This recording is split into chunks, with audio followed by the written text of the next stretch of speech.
Dear students, आज हम discuss करेंगे एंटी फेरोमैग्नेटिक मटेरियल्स। इन एंटी फेरोमैग्नेटिक मटेरियल्स को समझने के लिए सबसे पहले आपको पता होना चाहिए कि एंटी फेरोमैग्नेटिक सब्सटेंसेस और मैग्नेटिकली कंसंट्रेटेड मैग्नेटिकली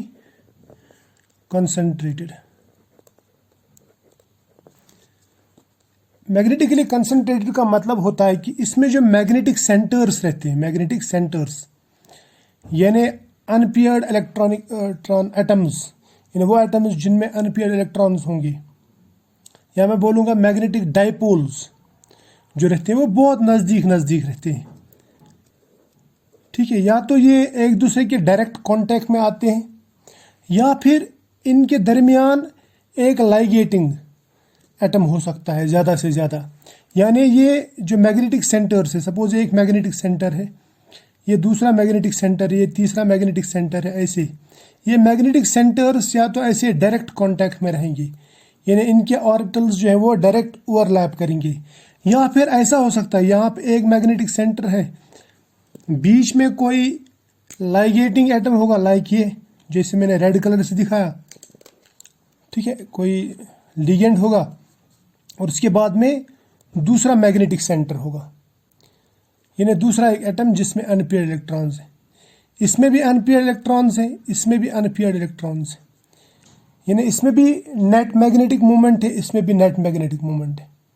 बीच में एक एटम है जिसको हम बोलते हैं लाइगेटिंग एटम या ब्रिजिंग एटम। या तो ऐसे हो सकता है या फिर ये ऐसे हो सकता है, यानी इनके दरमियान कोई एटम नहीं होगा। समझ में आया ना? तो ये जो मैग्नेटिकली कंसंट्रेटेड सब्सटेंसेस रहते हैं, इनमें मैग्नेटिक डायपोल्स या मैग्नेटिक सेंटर्स जो रहते हैं वो आपस में डायरेक्ट इंटरेक्शन या इनडायरेक्ट इंटरेक्शन करते हैं, यानी इनमें कुछ ना कुछ इंटरेक्शन रहता है। ये आपको याद रखना है, ठीक है। सो मैंने आपको बताया कि एंटी फेरोमैग्नेटिक मटेरियल्स जो हैं वो मैग्नेटिकली कंसंट्रेटेड है। समझ में आया ना? These are like paramagnetic substances. Paramagnetic ऐसा क्यों कहा मैंने, ये मैं बताऊंगा। पैरामैग्नेटिक सब्सटेंसेस जो ये डाइल्यूट है, डाइल्यूट सब्सटेंसेस, यानी इनमें मैग्नेटिक सेंटर्स रहते हैं, लेकिन वो मैग्नेटिक सेंटर्स जो है ना वो दूर दूर रहते हैं, जबकि ऐसा इनमें नहीं है। इनमें जो मैग्नेटिक सेंटर्स हैं वो क्लोज रहते हैं, जबकि पैरामैग्नेटिक में मैग्नेटिक सेंटर्स दूर दूर रहते हैं। मैंने फिर ऐसा क्यों कहा कि ये दोनों एक जैसे हैं? ये एक जैसे इसलिए है क्योंकि इसमें भी अनपेयर्ड इलेक्ट्रॉन्स रहते हैं, इसमें भी अनपेयर्ड इलेक्ट्रॉन्स रहते हैं। समझ में आया? लेकिन इन दोनों में फर्क है, ये मैं समझा दूंगा कैसे। मान लीजिए इसके जो एटम्स है, पैरामैग्नेटिक सब्सटेंस के जो एटम्स हैं, इनके ऊपर जब हम मैग्नेटिक फील्ड अप्लाई करते हैं तो इनमें ये मैग्नेटिक सेंटर्स ऐसे ओरिएंट करते हैं एक ही डायरेक्शन में, in the direction of applied magnetic field, ऐसे ओरिएंट करते हैं एक दूसरे को। मान लीजिए ये मैग्नेटिक सेंटर ये हालांकि मैं नज़दीक बनाया, ये दूर रहते हैं यहाँ पे, लेकिन जब भी हम एक्सटर्नल मैग्नेटिक फील्ड इस पर अप्लाई करते हैं तो ये एक दूसरे को ऐसे ओरिएंट करते हैं। जबकि अगर मैं इनकी बात करूं, एंटी फेरोमैग्नेटिक की बात करूं, एंटी फेरोमैग्नेटिक मटेरियल्स की, तो यहाँ पे जो मैग्नेटिक सेंटर्स रहते हैं वो बहुत ही नज़दीक रहते हैं, लेकिन इनमें जो इलेक्ट्रॉन का स्पिन रहता है, इलेक्ट्रॉन का स्पिन, या मैं बोलूँगा जो मैग्नेटिक सेंटर्स रहते हैं ये एक दूसरे को ऐसे ओरिएंट करते हैं। मैं बोलूँगा ये ऐसे ओरिएंट करते हैं। जब भी हम इसके ऊपर मैग्नेटिक फील्ड अप्लाई करते हैं तो ये ऐसे ओरिएंट करते हैं, यानी anti parallel to each other, यानी नेबरिंग एटम्स जो है वो एंटी पैरेलल हो जाती हैं। समझ में आया ना? अब हमें देखना ये ऐसा क्यों होता है, ये हम आगे डिस्कस करेंगे ऐसा क्यों होता है, जबकि इनमें अगर ऐसा होता तो इनमें ऐसा क्यों नहीं होता। क्लियर? ये मैं बताऊंगा, इसका रीज़न भी बताऊंगा। लेकिन सबसे पहले मैं आपको ये बताऊंगा कि इसमें जो नेट डायपोल मोमेंट है, या मैं नेट मैग्नेटिक मोमेंट बताऊंगा, मैं मैग्नेटिक मोमेंट बताऊंगा इसमें। सपोज मैं लिखूंगा इसको इस म्यू से, वो मैग्नेटिक मोमेंट ज़ीरो नहीं है यहाँ पे ये ज़ीरो नहीं है, किसमें पैरामैग्नेटिक में ज़ीरो नहीं है, जबकि यहाँ पे मैग्नेटिक मोमेंट ज़ीरो हो जाता है जब हम फील्ड अप्लाई करते हैं। समझ में आया? तो ये मैं समझा दूंगा ऐसा क्यों होता है। देखो, ऐसा कंसिडर किया जाता है कि ये फेरोमैग्नेटिक सब्सटेंसेस का जो क्रिस्टल रहता है, क्रिस्टल क्या रहता है, क्रिस्टल। मान लीजिए इसमें एक क्रिस्टल है, इसमें एटम्स, ये एटम्स में बनाऊंगा ऐसे, या मैं मैग्नेटिक सेंटर्स बनाऊंगा, ठीक है। मैं पूरा नहीं बनाऊंगा, थोड़ा सा बनाऊंगा इसका, ठीक। तो ऐसा सोचा जाता है कि ये, ऐसा कंसिडर किया जाता है कि ये एंटी फेरोमैग्नेटिक मटेरियल्स जो है, इनमें दो तरह के सब लैटाइसेस होते हैं। मान लीजिए ये पूरा क्रिस्टल लैटिस है और इसमें दो सब लैटाइसेस, एक का नाम रखेंगे ए, दूसरे का नाम बी। ये सब लैटाइसेस क्या करते हैं, ये एक दूसरे के अंदर इंटरपेनिट्रेट करते हैं और इनका जो स्पिन है वो पैरेलल तो रहता है लेकिन अपोजिट, यानी एंटी पैरेलल मैं बोलूंगा। यानी ये मान लो ए सब लैटिस है, इसका जो मैग्नेटिक डायपोल वो इस डायरेक्शन में है, जबकि बी का अपोजिट डायरेक्शन, ए का फिर ऊपर, बी का फिर नीचे, फिर ऐसे ए फिर बी, राइट। इस तरह से यहाँ पे भी, इनमें भी ऐसा ही होता है। तो इससे क्या होता है कि इसका जो मैग्नेटिक मोमेंट है वो इसकी वजह से कैंसिल होता है, इसका इसकी वजह से, इसका इसकी वजह से। तो नेट मैग्नेटिक मोमेंट जो यहाँ पे रहता है वो जीरो रहता है। क्लियर? या मैं ऐसा कह सकता हूं कि देयर आर टू सब लैटिसेस, ए सब लैटिस है और बी सब लैटिस है। ये पूरे लैटिस में जो है ना वो दो तरह के सब यूनिट से, मान लीजिए एक जो है स्पॉन्टेनियसली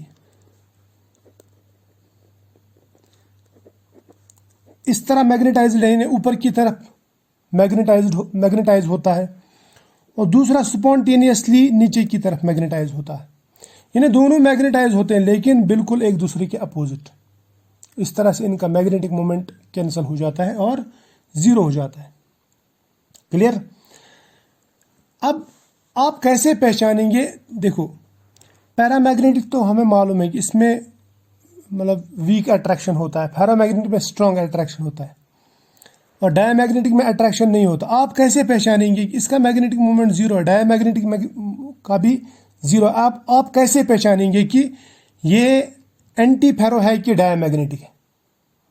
ये सोचने की बात है ना। मान लीजिए डायमैग्नेटिक में भी जीरो है, यहाँ पे भी जीरो है, फिर हम पहचानेंगे कैसे कि ये एंटी फेरो है या डायमैग्नेटिक? इसके लिए तरीके मैं बताता हूं कैसे। मान लीजिए मेरे पास में एक एंटी फेरोमैग्नेटिक सब्सटेंस है। जैसे सबसे पहले ये जो एंटी फेरोमैग्नेटिज्म है ना, first observed in MnO manganese oxide में सबसे पहले ये देखा गया। तो मैं समझा दूंगा हम ये कैसे जज कर सकते हैं, हमें कैसे पता चलेगा कि ये एंटी फेरोमैग्नेटिक सब्सटेंस है। ठीक है, अब देखो, मान लो हमारे पास में एक एंटी फेरोमैग्नेटिक सब्सटेंस है, उसमें बहुत सारे मैग्नेटिक सेंटर्स हैं, right. In absence of magnetic field, magnetic centres किसी भी डायरेक्शन में रह सकते हैं ना, लेकिन नज़दीक नज़दीक रहेंगे। पैरामैग्नेटिक की तरह दूर दूर नहीं रहेंगे, ये नज़दीक नज़दीक रहेंगे। समझ में आना? और इनका कुछ भी डायरेक्शन हो सकता है, राइट। ये रैंडमली ओरिएंटेड होंगे in absence of magnetic field. तो मैग्नेटाइजेशन कितना है इनका? मैग्नेटाइजेशन, या मैं बोलूँगा बी कितना है इनका, सीधा मैग्नेटाइजेशन लिखते हैं। मैग्नेटाइजेशन या एक्स में बोलूँगा, एक्स भी बोल सकते हैं। मैग्नेटाइजेशन वो है जीरो। कितना है? जीरो, क्योंकि इसमें ये रैंडमली ओरिएंटेड है, इनका कोई मैग्नेटिक मोमेंट नहीं होगा। लेकिन जब हम इसके ऊपर मैग्नेटिक फील्ड अप्लाई करते हैं, मान लीजिए मैंने इस डायरेक्शन में मैग्नेटिक फील्ड अप्लाई किया, तो होगा क्या? ये एक दूसरे को ओरिएंट ऐसा करते हैं। मैं ये समझा दूंगा ऐसा क्यों होता है, ये भी समझा दूंगा, आप इसकी फिक्र ना करें। समझ में आया ना? ऐसा करते हैं। लेकिन इसमें से and after applying this external magnetic field there is slight magnetization, small magnetization. ये मैं ऐसा लिखूंगा, after applying external magnetic field. यहां पे क्या होता है, स्लाइट मैग्नेटाइजेशन, स्लाइट मैग्नेटाइजेशन, थोड़ी सी मैग्नेटाइजेशन आती है, समझ में आया ना। अब यहां पे मैं बताऊंगा ये पहचान में कैसे आ जाता है। देखो जब हम फील्ड अप्लाई करते हैं ना तो इसमें मैग्नेटाइजेशन आती है, और मैग्नेटाइजेशन आने के बाद में अगर हम टेम्परेचर बढ़ाएंगे तो ये जो मैग्नेटाइजेशन है, यानी चाई जिसको आप बोलते हैं या काई जिसको आप बोलते हैं, ये काई इंक्रीज होता है। या मैं ऐसा बताऊंगा, अगर मैं इसका मैग्नेटाइजेशन यानी काई जिसको ससेप्टिबिलिटी कहते हैं, ससेप्टिबिलिटी वर्सेस टेम्परेचर ले लूं तो इसका ग्राफ ऐसे आता है। पहले ये कम रहता है, यानी मान लीजिए 0 रहता है, और थोड़ा सा मैग्नेटाइजेशन रहता है।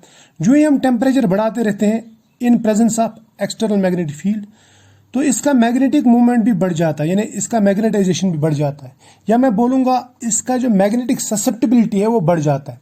ये एक यूनिक चीज़ है इसमें, जबकि आपने इससे पहले देखा डायामैग्नेटिक हो या पैरामैग्नेटिक हो, उनमें जब आप टेम्परेचर बढ़ाते हैं ना तो वहाँ पे मैग्नेटिक ससेप्टिबिलिटी डिक्रीज होती है। समझ में आया ना, मैं समझा दूंगा ये। मान लीजिए हमारे पास में पैरामैग्नेटिक सब्सटेंस है, पैरामैग्नेटिक सब्सटेंस का जो ससेप्टिबिलिटी है मान लीजिए वो हाई है पहले, जो ही हम टेम्परेचर बढ़ाएंगे ना तो ये ससेप्टिबिलिटी ऐसे डिक्रीज होती जाएगी, ऐसे डिक्रीज होती जाएगी। लेकिन एंटी फेरोमैग्नेटिक सब्सटेंस जो है, एंटी फेरोमैग्नेटिक, याद रखना, एंटी फेरोमैग्नेटिक सब्सटेंस, इनका जो ससेप्टिबिलिटी है वो with increase in temperature increase होता है, लेकिन up to certain extent, up to a critical point या क्रिटिकल टेम्परेचर, इस पॉइंट तक के बढ़ जाता है। इस टेम्परेचर के बाद में ये फिर डिक्रीज हो जाता है। ये जो पॉइंट है ना, ये पॉइंट, इसको हम बोलते हैं TN। TN मतलब नील टेम्परेचर, क्या कहते हैं इसको, नील टेम्परेचर, और नील पॉइंट, नील पॉइंट। ये खासियत, इससे पहचान में आ जाते हैं कि सब्सटेंस पैरामैग्नेटिक है कि एंटी फेरोमैग्नेटिक है, या डायामैग्नेटिक है कि एंटी फेरोमैग्नेटिक है। समझ में आया, यानी इसका जो ससेप्टिबिलिटी है वो टेम्परेचर बढ़ाने के साथ साथ बढ़ जाता है, जबकि पैरामैग्नेटिक का, ये पैरामैग्नेटिक का है, पैरामैग्नेटिक का ससेप्टिबिलिटी टेम्परेचर बढ़ाने से कम होता है। क्लियर। लेकिन फिर से बताऊंगा मैं, एंटी फेरोमैग्नेटिक सब्सटेंस का जो ससेप्टिबिलिटी है वो एक पॉइंट तक बढ़ जाता है, उसके बाद में अगर आप फिर से टेम्परेचर बढ़ाओगे, after that temperature, after Neel point, it behaves like paramagnetic, यानी इसका बिहेवियर जो है पैरामैग्नेटिक के जैसा हो जाता है।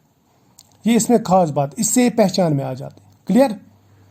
चलो, तो फिर मैं ये कह सकता हूं ऐसे, सच ए बिहेवियर इज टिपिकल ऑफ, किसके लिए टिपिकल है, शाबाश, एंटी फेरोमैग्नेटिक सब्सटेंसेस के लिए। इतनी बात याद रख लेना, और भी कुछ चीजें बताऊंगा मैं आपको। यहां तक ओके। ये अब अगर आपसे कोई ये पूछे कि एंटी फेरोमैग्नेटिक सब्सटेंसेस का मैग्नेटाइजेशन यानी ससेप्टिबिलिटी मैक्सिमम कब होता है, तो आप क्या बताएंगे उसको, आप बताएंगे उसको नील टेम्परेचर पे, नील टेम्परेचर के ऊपर। उसके बाद में अगर हम फिर से टेम्परेचर बढ़ाएंगे तो इसकी जो ससेप्टिबिलिटी है वो फिर से डिक्रीज होती है, और ये पैरामैग्नेटिक सब्सटेंस की तरह बिहेव करता है। समझ में आया ना, जैसे ये पैरामैग्नेटिक सब्सटेंस है ना, ये डिक्रीज होता है, तो यहाँ पे भी ये इस पॉइंट के बाद में इसका भी ससेप्टिबिलिटी डिक्रीज होता है, जिस तरह पैरामैग्नेटिक सब्सटेंस के लिए डिक्रीज होता है। अब आप सोचेंगे कि ये टेम्परेचर कितना होगा। ये कोई बहुत ज़्यादा टेम्परेचर नहीं होता है, ये माइनस में आता है या कुछ 2-3 डिग्री आता है। जैसे अगर मैं मैंगनीज की बात करूं, ये नेक्स्ट पेज बताऊंगा।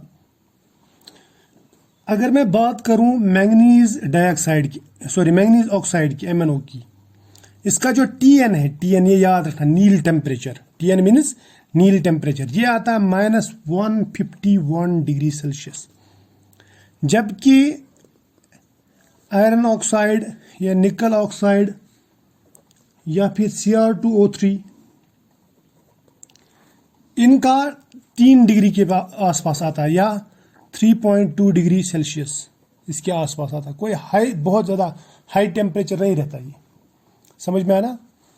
जिस तरह से क्यूरी टेम्परेचर बहुत हाई रहता है, तो इस ये टेम्परेचर है नील टेम्परेचर, ये ज़्यादा हाई नहीं रहता है, बहुत कम टेम्परेचर रहता है। लेकिन ये बिहेवियर जो है, ये बिहेवियर यानी ये जो नील टेम्परेचर है, ये सिर्फ और सिर्फ एंटी फेरोमैग्नेटिक सब्सटेंसेस ही दिखाती। समझ में आया? अब क्वेश्चन हमारे पास में ये आता है कि नील टेम्परेचर के बाद में ये डिक्रीज क्यों होती है और नील टेम्परेचर तक इंक्रीज क्यों होता है इनका मैग्नेटाइजेशन, उसके बाद डिक्रीज क्यों होता है। तो ये मैं पूरा समझा दूंगा। ये कैसे समझ में आएगा? जब हम ये समझेंगे कि ये क्यों होता है, एंटी फेरोमैग्नेटिज्म कैसे होता है। तो इसके लिए मैं आपको एक जवाब देता हूँ, आंसर देता हूँ। देखो कैसे होता है ये। पहले मैं लूँगा MnO, इसका स्ट्रक्चर मैं आपको समझा दूंगा। ये जो एंटी फेरोमैग्नेटिज्म है ना, ये एक्चुअली दो तरह का रहता है। एक रहता है इंटरमॉलिक्यूलर यानी दो मॉलिक्यूल्स के बीच में। दूसरा रहता है इंट्रामॉलिक्यूलर। चलो पहले मैं इंटरमॉलिक्यूलर की तरफ जाता हूं और वो समझाता हूं। मान लीजिए मेरे पास में मैंगनीज है, ये मैंगनीज, उसके बाद में यहाँ पे ऑक्सीजन है, फिर मैंगनीज है, उसके बाद में फिर यहाँ पे ऑक्सीजन, यानी मैंगनीज 2 है और ऑक्सीजन भी 2 आएंगे। मैंगनीज के ऊपर 2 पॉजिटिव चार्ज आता है, इसके ऊपर भी 2 नेगेटिव चार्ज आएंगे। ये बात समझ लेना। So it is O2 2 negative. अब अगर आप Mn2 पॉजिटिव देखेंगे ना, इसमें आपको 4 अनपेयर्ड इलेक्ट्रॉन्स दिखेंगे। कितने? 4 अनपेयर्ड इलेक्ट्रॉन्स। इसमें भी 4 अनपेयर्ड इलेक्ट्रॉन्स दिखेंगे। और ये जो ऑक्सीजन है, इसमें आपको इस तरह के 2 इलेक्ट्रॉन्स दिखेंगे। ये मैं अलग कलर से बनाता हूँ। मान लीजिए ये इसके 2 इलेक्ट्रॉन्स हैं, एक ये, दूसरा ये। ये मैं ऑर्बिटल के जरिए भी आपको समझाने की कोशिश करूँगा, बिल्कुल सिंपल डायग्राम में। ये आ गया, या इसको मैं थोड़ा सा अलग तरीके से बनाया। ये मान लो ये ऐसे है और ये ऐसे है, चलेगा ऐसा? शाबाश। इसका स्पिन जो है ना इस इलेक्ट्रॉन का, वो डाउनवर्ड से यानी एंटी क्लॉकवाइज, जबकि इसका क्लॉकवाइज है। अब इन दोनों को आपस में बॉन्ड बनाना है। मतलब मैंगनीज और मैंगनीज जो है ना, इसके बीच में O2 लिगेंड है, ये इनको जोड़ देता है। अब यहाँ पे ये जो मैंगनीज है, इसके 4 इलेक्ट्रॉन्स ऐसे रहने चाहिए, तभी जाके इन दोनों के बीच में ओवरलैपिंग होगी, यानी इन दोनों के बीच में बॉन्ड बनेगा। तभी इन दोनों के बीच में बॉन्ड बनेगा जब स्पिन अपोजिट होगा। तो इसका मतलब यहाँ पे जो ब्रिज बनता है, यहाँ पे जो बॉन्ड बनता है, वो इस तरह का ब्रिज बनता है। समझ में आया? अगर ऐसे समझ में नहीं आया तो मैं आपको थोड़ा सा सिंप्लीफाई करके बताता हूँ। मान लीजिए ये है मैंगनीज, ठीक। इसका मैं एक ऑर्बिटल बताऊंगा, और इसमें एक ऑर्बिटल है ये, दूसरा ऑर्बिटल है ये। इसके पास में 2 अनपेयर्ड इलेक्ट्रॉन्स ऐसे, बाकी जो है ना, बाकी 2 हम फिलहाल छोड़ देंगे। यहाँ पे है ऑक्सीजन, बीच में मैं ऑक्सीजन बनाऊंगा, ठीक। अब ऑक्सीजन के पास में भी एक ऑर्बिटल है जिसके पास में 2 इलेक्ट्रॉन्स हैं, यानी एक इलेक्ट्रॉन ऐसा रहेगा, दूसरा ऐसा रहेगा। एक का स्पिन एंटी क्लॉकवाइज, दूसरा क्लॉकवाइज। और ये ऑक्सीजन एक तरफ से इस मैंगनीज के साथ बॉन्ड बना रहा है, दूसरी तरफ से इस मैंगनीज के साथ बॉन्ड बना रहा है। ये जो ऊपर मैंने दिखाया, ठीक, ये बना रहा है बॉन्ड। समझ में आया? अब बात समझ लेना। यहाँ पे देखो, बॉन्ड बनाने के लिए स्पिन जो है वो अपोजिट होना चाहिए, ये आपको मालूम है। यहाँ पे बन गया बॉन्ड। यहाँ पे ऑक्सीजन के इलेक्ट्रॉन का स्पिन अपवर्ड से, तो इसका मतलब मैंगनीज जो है, इसकी जो स्पिन है वो डाउनवर्ड्स होनी चाहिए, यानी ये उल्टा हो जाएगा। यानी यहाँ पे मैंगनीज कि चारों इलेक्ट्रॉन्स का स्पिन ऐसे है, यहाँ पे मैंगनीज को उल्टा होना पड़ेगा ताकि वो इस ऑक्सीजन के साथ बॉन्ड बनाए। अब यहाँ पे जो इंटरेक्शन है वो इनडायरेक्ट है, मैंगनीज मैंगनीज का इन ऑक्सीजन ऑर्बिटल्स के थ्रू इंटरेक्शन है। अब इससे क्या होता है, ये 4 इलेक्ट्रॉन्स का स्पिन जो ये नेट स्पिन डाउनवर्ड्स हो जाता है, इन 4 इलेक्ट्रॉन्स का नेट स्पिन अपवर्ड्स होता है। ये एक मैग्नेटिक सेंटर है, ये दूसरा मैग्नेटिक सेंटर है। ये मान लो ये ए सब लैटाइस है और ये बी सब लैटाइस है, तो ये एक दूसरे का जो मैग्नेटिक मोमेंट है वो कैंसिल करते हैं। ऐसा ही निकल ऑक्साइड में भी होता है, ऐसा ही FeO में भी होता है, ऐसा ही Cr2O3 में भी होता है। समझ में आया ना? इसको बोलते हैं हम, ये जो इंटरेक्शन के थ्रू जो यहाँ पे स्पिन कैंसिलेशन होता ना, इसको बोलते हैं हम सुपर एक्सचेंज। क्या कहते हैं? सुपर एक्सचेंज या 180 डिग्री एक्सचेंज। 180 डिग्री एक्सचेंज, ये समझ में आया? ये 180 डिग्री एक्सचेंज या इसको कहते हैं सुपर एक्सचेंज। ये मैं बाद में समझा दूंगा, बाद में अलग टॉपिक में पढ़ा दूंगा। सुपर एक्सचेंज और 180 डिग्री एक्सचेंज। तो यहाँ पे जो कैंसिलेशन होती है that is due to super exchange या 180 डिग्री एक्सचेंज। यहाँ तक तो क्लियर है? शाबाश। अब इसी पे मैं समझा दूंगा। पहले ये नील टेम्परेचर क्यों ऐसा क्यों होता है, मतलब ससेप्टिबिलिटी क्यों बढ़ जाती है। देखो, अगर मैं इसी मैंगनीज ऑक्साइड की ससेप्टिबिलिटी लूँगा, ये मान लो 0 केल्विन है, 0 केल्विन लूँगा मैं।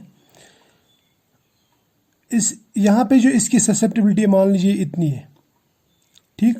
जो ही हम टेम्परेचर बढ़ाते हैं, हम पहुँचते हैं -150 डिग्री 151 डिग्री पे, वहाँ पे आपकी जो ससेप्टिबिलिटी है वो मैक्सिमम हो जाती है। उसके बाद में फिर से डिग्रीज होती है। इस पॉइंट को हम कहते हैं नील टेम्परेचर। ये है ना? शाबाश। अब क्वेश्चन ये बनता है कि पहले ये इंक्रीज क्यों होता है फिर डिक्रीज क्यों होता है। देखो, इसका सिंपल सा रीज़न है।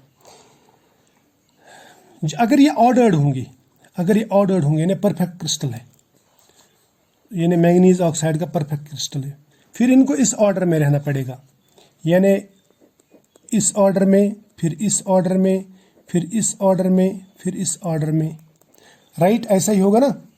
ये इनका ऑर्डर होगा। और ये ऑर्डर कब मैक्सिमम होगा? जब टेम्परेचर लो होगा। तो इसका मतलब लो टेम्परेचर पे ये एंटी फेरोमैग्नेटिज्म सबसे ज़्यादा दिखाएंगे, यानी यहाँ पे कैंसिलेशन ऑफ मैग्नेटिक मूवमेंट होगा एक सेंटर का दूसरी सेंटर की वजह से। लेकिन जो ही हम टेम्परेचर बढ़ाते हैं तो इन मैग्नेटिक सेंटर्स का जो रैंडमाइजेशन है वो बढ़ जाता है। समझ में ना? यहाँ पे थर्मल मोशन आ जाती है। उस सूरत में कुछ लोग ऐसे, लोग नहीं बोलूँगा, सॉरी, ये कुछ जो मैग्नेटिक डायपोल्स बोलूँगा मैं, या मैग्नेटिक सेंटर्स, वो ऐसे ओरिएंट होंगे, कुछ ऐसे ओरिएंट होंगे, ठीक है। तो इसकी वजह से ये जो कैंसिलेशन ऑफ मैग्नेटिक मूवमेंट है वो धीरे धीरे कम हो जाएगा रैंडमाइजेशन की वजह से। समझ में आया? क्लियर? शाबाश। अब अगर ये कम हो गया, कैंसिलेशन कम हो गया, तो इसका मतलब इसकी जो ससेप्टिबिलिटी है वो इंक्रीज होगी, यानी अगर हम टेम्परेचर बढ़ाएंगे तो ससेप्टिबिलिटी भी इंक्रीज होगी। लेकिन ये एक पर्टिकुलर टेम्परेचर तक हो जाएगा। उसके बाद में इनमें मैग्नेटिक डाइल्यूशन आ जाता है और ये पैरामैग्नेटिक की तरह बिहेव करने लगते हैं, पैरामैग्नेटिक सब्सटेंस की तरह बिहेव करने लगते हैं, ठीक है। ये हो गई एक बात। अब इसके लिए मैं आपको और एक प्रूफ बताऊंगा। अगर हम मैंगनीज ऑक्साइड जो सॉलिड फॉर्म में रहता है, यहाँ पे ये एंटी फेरो है, एंटी फेरो, अगर हम इसको डिजोल्व करेंगे किसी सॉल्वेंट में, क्या करेंगे? डिजोल्व, जिसके पास में जो बल्कि सॉल्वेंट्स होंगे, तो उस सूरत में क्या होता है, जो मान लीजिए यहाँ पे MnO है, यहाँ पे MnO है, यहाँ पे MnO है, ये आपस में जुड़े हुए हैं ना। अगर हम इसको डिजोल्व करेंगे तो यहाँ पे ये जो ब्रिज होता है इन दोनों के बीच में, यानी मैंगनीज के बीच में, जैसे यहाँ पे ब्रिज बनाया मैंने, तो ये ब्रिज टूट जाते हैं और ये जो लाइगेटिंग स्पीशीज रहते हैं बीच में या आयॉन्स रहते हैं, इनकी जगह यहाँ पे सॉल्वेंट आ जाता है। मान लीजिए यहाँ पे मेटल है, यहाँ पे सॉल्वेंट, फिर मेटल है, यहाँ पे सॉल्वेंट, फिर मेटल है, यहाँ पे सॉल्वेंट, सॉल्वेंट। और सॉल्वेंट इनके एक्सचेंज को कैंसिल नहीं करा सकता, यानी इनमें ये इस तरह की ओवरलैपिंग नहीं करा सकता। अगर ओवरलैपिंग नहीं हो गई तो डिसॉल्व करने के बाद में इसका जो मैग्नेटाइजेशन है वो बढ़ जाएगा। समझ में आया ना? डिसॉल्व करने के बाद में इसका मैग्नेटाइजेशन बढ़ जाता है। अगर मैग्नेटाइजेशन बढ़ गया तो इसका मतलब हमें प्रूफ मिल जाता है कि यहाँ पे जो मैग्नेटिक मोमेंट कैंसल हो रहा है that is due to this bridging ligand in oxygen. समझ में आया? तो on dissolving in a particular solvent magnetisation of anti ferromagnetic substances increases. Clear? यहां तक तो ठीक है, शाबाश। या मैं ऐसा बोलूंगा, इनके बीच में जो इंटरवीनिंग लिगेंड है, इंटरवीनिंग लिगेंड, इस इंटरवीनिंग लिगेंड की जगह सॉल्वेंट आता है, जो सॉल्वेंट इनका मैग्नेटिक मोमेंट कैंसिल नहीं करा सकता, यानी जो इनको एंटी पैरेलल नहीं बढ़ा सकता। उसकी वजह से इसकी जो मैग्नेटिक ससेप्टिबिलिटी है वो बढ़ जाती है। और टेम्परेचर रेज करने की वजह से भी यही होता है, यही बात होती है, और इसमें पैरामैग्नेटिक कैरेक्टर आ जाता है। क्लियर? अब मैं इन नटशल बोलूंगा, इन नटशल में ये कह सकते हैं कि एबो टीएन जो कपलिंग इंटरेक्शन है दो डिफरेंट सेंटर्स की, यानी इस मैंगनीज की और इस मैंगनीज की कपलिंग इंटरेक्शन, वो खत्म हो जाती है। ये एक बात। इसी तरह से अगर हम डिसॉल्व करेंगे, dissolving in a particular solvent, in a suitable solvent, वहां पे भी ये कपलिंग इंटरेक्शन खत्म होती है। अगर कपलिंग इंटरेक्शन खत्म तो इसका मतलब एंटी फेरोमैग्नेटिज्म जो है वो खत्म हो जाता है। लेकिन ये कब होता है? ये above Neel temperature, above critical temperature, that is called Neel temperature या नील पॉइंट, ऐसा होता है। ठीक है? अब मैं दिखाता हूं आपको इंट्रामॉलिक्यूलर एंटी फेरोमैग्नेटिज्म कैसे आता है। इसके लिए एक एग्जांपल बताता हूं मैं आपको। ठीक है, चलो ये हटाता हूं मैं। इंट्रामॉलिक्यूलर एंटी फेरोमैग्नेटिज्म मतलब जब एक ही मॉलिक्यूल में दो सेंटर्स होंगे, दो मैग्नेटिक सेंटर्स, और वो एक दूसरे का मैग्नेटिक मोमेंट कैंसिल करेंगे। इसका बेस्ट एग्जांपल मैं समझा दूंगा आपको, वो है कॉपर एस्टेट, Cu2CH3COO, ये 4 टाइम्स लिखूंगा मैं, और ये डाइहाइड्रेट है 2SH2। इसका स्ट्रक्चर मैंने यहाँ पे बना के रखा हुआ है। देखो ये है कॉपर सेंटर, इसके पास में एक अनपेयर्ड इलेक्ट्रॉन है, ये कॉपर 2 पॉजिटिव है यहाँ पे। ठीक है, एक अनपेयर्ड इलेक्ट्रॉन है, यहाँ पे भी एक अनपेयर्ड इलेक्ट्रॉन है। ये एक ही मॉलिक्यूल है और इसमें अब देखो ये कॉपर है, यहाँ पे ऑक्सीजन ऑक्सीजन ऑक्सीजन ऑक्सीजन। अब होता क्या, ये जुड़ते कैसे आपस में? ये जो एस्टेट ग्रुप है ना, ये एस्टेट ग्रुप, ये अपना एक लिंक इस कॉपर को देता है और दूसरा लिंक इस कॉपर को देता है। वैसे ये एस्टेट ग्रुप भी ऐसे ही करता है, यहाँ पे भी ये एस्टेट ग्रुप भी ऐसे, ये एस्टेट ग्रुप भी ऐसे ही, इस तरह इंटरलिंक हो जाते हैं और ये एक ही मॉलिक्यूल बन जाता है। इट इज़ वन मॉलिक्यूल जिसमें दो मैग्नेटिक सेंटर्स हैं, एक ये मैग्नेटिक सेंटर है और दूसरा ये। अब ये क्लोज है ना, ये दोनों मैग्नेटिक सेंटर्स। तो होता क्या है, ये इस मैग्नेटिक सेंटर का जो मैं बोलूँगा मैग्नेटिक डाइपोल या अनपेयर्ड इलेक्ट्रॉन जो बोलूँगा मैं, वो इस डायरेक्शन में रहता है, तो दूसरा इस डायरेक्शन में। इसका मतलब ये अगर नॉर्थ साउथ बना रहा तो ये साउथ नॉर्थ बना रहा। इसका मतलब इसका मैग्नेटिक मोमेंट इसके मैग्नेटिक मोमेंट की वजह से कैंसिल हो जाता है और नेट मैग्नेटिक मोमेंट यहाँ पे 0 हो जाता है। तो इसको मैं बोलूँगा मैं, यहाँ पे मैग्नेटिक सेंटर्स हैं, यानी पैरामैग्नेटिज्म है यहाँ पे मैग्नेटिक सेंटर्स हैं, लेकिन ये एक दूसरे के अपोजिट डायरेक्शन में। समझ में आया? यानी यहाँ पे अनपेयर्ड इलेक्ट्रॉन्स हैं but these are in opposite direction to one another. ठीक है, क्लियर? तो अगर मैं एंटी फेरोमैग्नेटिक सब्सटेंसेस की बात कहूँ तो मैं बता सकता हूँ ऐसा, these are magnetically concentrated substances which have many number of unpaired electrons, but those unpaired electrons are anti parallel to each other. समझ में आया? तो ये था एंटी फेरोमैग्नेटिज्म के बारे में थोड़ा सा। अब लास्ट पॉइंट बताऊंगा मैं, इसका जो काई रहता है यानी ससेप्टिबिलिटी, वो कितना रहता है वो हमें देखना है। देखो इसका ससेप्टिबिलिटी मैं बताऊंगा, ये ससेप्टिबल रहता है यानी इट इज़ पॉजिटिव, राइट। और दूसरा इसका जो वैल्यू है वो ऑलमोस्ट 0 to 10⁻⁻⁴ CGS यूनिट्स रहता है। और टेम्परेचर डिपेंडेंसी की अगर बात करेंगे तो ये टेम्परेचर डिपेंडेंट हो सकता है ना, मे बी टेम्परेचर डिपेंडेंट यानी इट्स ससेप्टिबिलिटी में change with change in temperature. यहाँ तक तो क्लियर समझ में आया। और एक ख़ास बात बताऊंगा मैं, अगर मैं 0 केल्विन ले लूँ, 0 केल्विन के ऊपर भी इसमें मैग्नेटाइजेशन होती है, जबकि बाकी सब्सटेंसेस में ऐसा नहीं होता magnetization. And that magnetization is due to canting कहते हैं इसको। कैंटिंग मैंने अभी आपको समझाया ना, यानी जो स्पिन है ना वो थोड़े से टिल्ट हो जाते हैं ऐसे, इनको ये ऐसे अपोजिट रहते हैं ना एंटी फेरोमैग्नेट में, लेकिन इसमें 0 केल्विन में जो थोड़ी सी टिल्टिंग आ जाती है इनमें, इसको कहते हैं कैंटिंग। अब ये बहुत लंबा चौड़ा टॉपिक है, ये मैं यहाँ पे डिस्कस नहीं करूँगा, लेकिन याद रखना कि एंटी फेरोमैग्नेटिक सब्सटेंस में थोड़ा बहुत मैग्नेटिक मोमेंट रहता है 0 केल्विन पे भी, यानी थोड़ी बहुत मैग्नेटाइजेशन रहती है, and that magnetization is due to canting. Clear? Spin canting बोलते हैं इसको।